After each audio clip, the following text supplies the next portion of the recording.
ये मक्का मुकर्रमा का वो दौर था जब अरब की सरजमीन पर खाने काबा मरकज़ इबादत था। लोग अपनी रोज़मर्रा ज़िंदगी में मसरूफ़ थे। जल्द ही तारीख़ का एक अजीम वाक़या होने वाला था जिसे दुनिया जंगे बदर के नाम से जानती है। मक्का में कुरैश के सरदार जमा हुए। ये नबी हमारे इख्तिदार के लिए खतरा है, हमें इनके बढ़ते हुए असर को रोकना होगा। तो फिर मंसूबा बनाएं। उन्होंने मुसलमानों के खिलाफ मंसूबा बनाने का फैसला किया और यही फैसला जंगे बदर की तरफ ले गया। मक्का में मुसलमान शदीद जुल्म का शिकार थे। कुरैश उन्हें सख्त अजियत देते थे, गरम रेत पर खड़ा करके सजा दी जाती थी, लेकिन ईमान फिर भी मजबूत रहा। मक्का में जुल्म बढ़ता जा रहा था। मुसलमानों को हिजरत का हुक्म मिला और वो खामोशी से मदीना की तरफ रवाना हो गए। मुसलमान मदीना पहुंच गए। यहां उनका पुरजोश इस्तकबाल हुआ। मदीना की सरजमीन ने उन्हें अपना लिया। मदीना में इस्लामी मुआशरा कायम हो रहा था। रसूल अकरम सहाबा की रहनुमाई फरमा रहे थे। यहीं से एक नई तारीख शुरू हुई। कुरैश का एक बड़ा तिजारती काफिला शाम से मक्का वापस आ रहा था। यही काफिला बाद में जंगे बदर का सबब बना।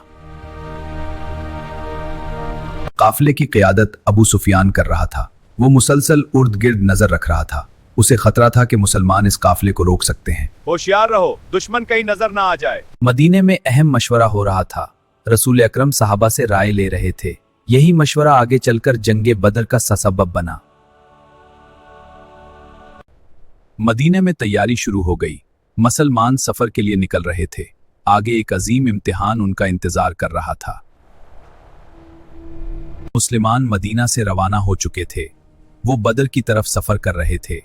आगे एक फैसला कुन मार्का उनका इंतजार कर रहा था। उधर कुरैश ने भी लश्कर तैयार कर लिया। एक बड़ा जंगी दस्ता बदर की तरफ बढ़ रहा था। अब दोनों कुव्वतें आमने सामने आने वाली थीं। कुरैश का लश्कर मैदान में पहुंच चुका था। अबू जहल इस फौज की क़ियादत कर रहा था। जंगे बदर का वक्त करीब आ चुका था। मुसलमान बदर के मैदान में पहुंच गए। यहां कुनुओं के करीब पड़ाव डाल दिया गया। अब फैसला कुन मार्का करीब था।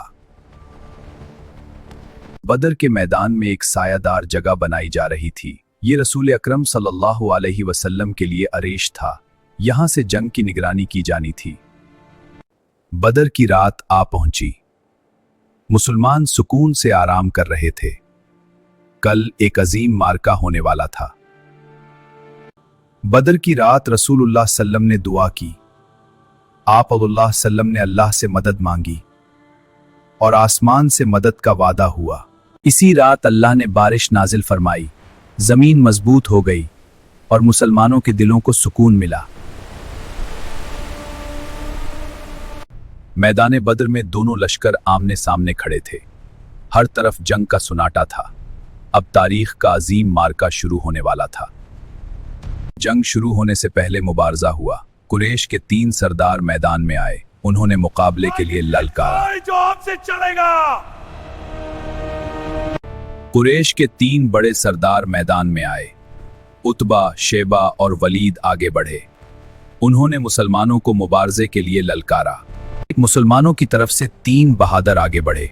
हजरत हमजा, हजरत अली और हजरत उबैदा मैदान में आए। अब तारीख का अजीम मुबारजा शुरू होने वाला था। मुबारजा शुरू हो चुका था। तलवारें आपस में टकरा रही थीं। मैदान बदर में जंग भड़क उठी। फिर मुसलमानों ने हमला कर दिया। वो पूरी बहादुरी के साथ आगे बढ़े। मैदान बदर में जंग शिद्दत इख्तियार कर गई। फिर अल्लाह की मदद नाजिल हुई। आसमान से फरिश्ते उतरे और मैदान बदर का नक्शा बदल गया। मैदान बदर में जंग शिद्दत इख्तियार कर गई। हर तरफ तलवारें चल रही थी। मुसलमान पूरी बहादुरी से लड़ रहे थे। आखिरकार अबू जहल मारा गया। यह कुरैश का बड़ा सरदार था। उसके बाद जंग का रुख बदल गया। आखिरकार मुसलमानों को फतह हासिल हुई। मैदान बदर में हक गालिब आ गया। ये इस्लाम की पहली अजीम फतह थी। जंग के बाद कैदियों के साथ हुस्ने सलूक किया गया। मुसलमानों ने उन्हें पानी और खाना दिया। ये इस्लाम की आला इखलाकी तालीम थी। जंग बदर के बाद माले गनीमत जमा किया गया। इसमें तकरीबन 150 ऊंट, 10 घोड़े, तलवारें, नेज़े और कीमती कपड़े शामिल थे और 70 कैदी भी मुसलमानों के हाथ आए। जंग बदर के बाद सहाबाता जमा हुए। रसूल अकरम सल्लल्लाहु अलैहि वसल्लम ने माले गनीमत के बारे में मशवरा फरमाया और फिर उसे इंसाफ के साथ तकसीम किया गया। मदीने में एक खबर का इंतजार था। सुन लो अहले मदीना, अल्लाह ने मुसलमानों को बदर में फतह अता फरमा दी। जंग बदर के बाद शुहदा को इज्जत के साथ दफन किया गया। ये वो खुश नसीब थे जिन्होंने अल्लाह की राह में जान दी। जंग बदर के बाद कुरैश के सरदारों की लाशें जमा की गईं और उन्हें बदर के एक कुनमे में डाल दिया गया। ये इस्लाम की पहली अजीम फतह थी। फिर रसूल अकरम सल्लल्लाहु अलैहि वसल्लम बदर के कुनमे के पास खड़े हुए और फरमाया, क्या तुमने वो वादा सच्चा पाया जो तुम्हारे रब ने तुमसे किया था? जंग बदर के बाद माले गनीमत जमा किया गया। उसमें तलवारें, नीज़े, ढालें और जंगी सामान शामिल था। बाद में उसे इंसाफ के साथ तकसीम किया गया। जंग बदर खत्म हो चुकी थी। मुसलमानों ने अल्लाह का शुक्र अदा किया। ये इस्लाम की पहली अजीम फतह थी।